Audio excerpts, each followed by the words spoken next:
All right, let's talk about some foreign policy issues. It's 3 a.m. You're president of the United States. Your national security advisor. We're replaying the Hillary Your national security advisor calls you and says, Mr. President, the Israelis have just bombed Iran's nuclear facilities. What do you do? Well, hopefully they would have told me earlier in the day. Who's they? The national security advisor. They didn't know. Team. The Israelis did it without telling the United States. I think if I were president, the Israelis would have told us. Why do you say that? Because I am a clear ally of Israel. I am very close to Netanyahu. I would, and I've said publicly, I would rather plan a joint operation conventionally than push the Israelis to a point where they go nuclear. Because the Israelis are not going to tolerate an Iranian nuclear weapon. I mean, if the Israelis told you in advance, would you say go ahead and do it? If they told me in advance, I would say, how can we help you? You would actually participate in that? I would provide them intelligence. I'd provide them logistics support.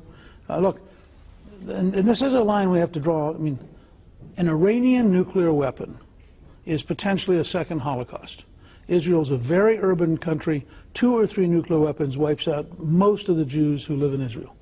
I believe Ahmadinejad would do it in a heartbeat. I mean, when you have people who put on bodysuits to walk into a crowded mall to blow themselves up, you better believe they'd put on a nuclear weapon. So I think the world needs to understand Iran is not going to get a nuclear weapon. All the world can decide is whether they help us peacefully stop it or they force us to use violence. But Iran is not going to get a nuclear weapon. I don't know if you've seen the most recent statements from Prince Turki of Saudi Arabia, the former ambassador in Washington, former intelligence chief. He says that if the Saudis see the Iranians getting a bomb, the Israelis already have a bomb, Saudi Arabia may decide to get a nuclear bomb. They will decide to get a bomb. I mean, we're at the edge of the nightmare. We frankly may have crossed over with Pakistan.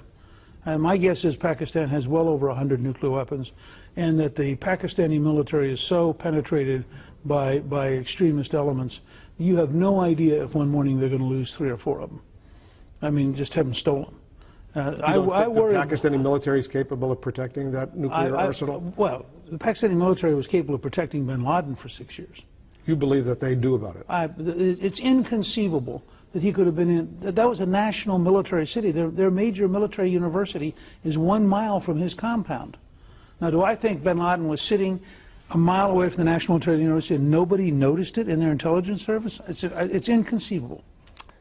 Republicans often, and this is what I've heard over the years that I've studied this, they talk very strongly about U.S.-Israeli relations. And you're a historian, you know this, and you've lived through a lot of it. But some of the most tense moments in U.S.-Israeli relations have been when there's been a Republican president. Like, for example, Ronald Reagan. We're in this building, a strong friend of Israel, right? Right. What did he do when the Israelis under Menachem Begin, the prime minister, bombed Saddam Hussein's nuclear reactor at Osirak in 1981?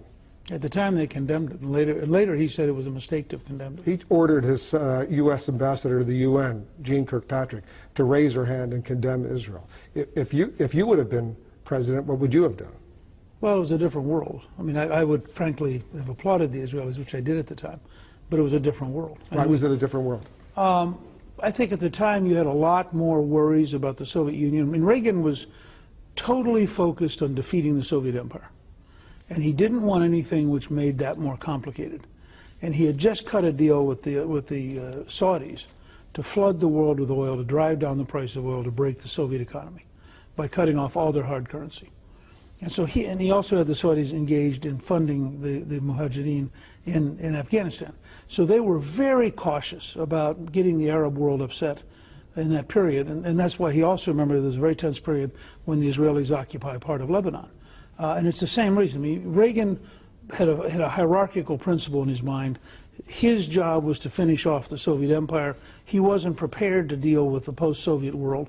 And he would have said so. And frankly, if you look at that 8-year campaign against the Soviets, it is one of the great strategic achievements of all time.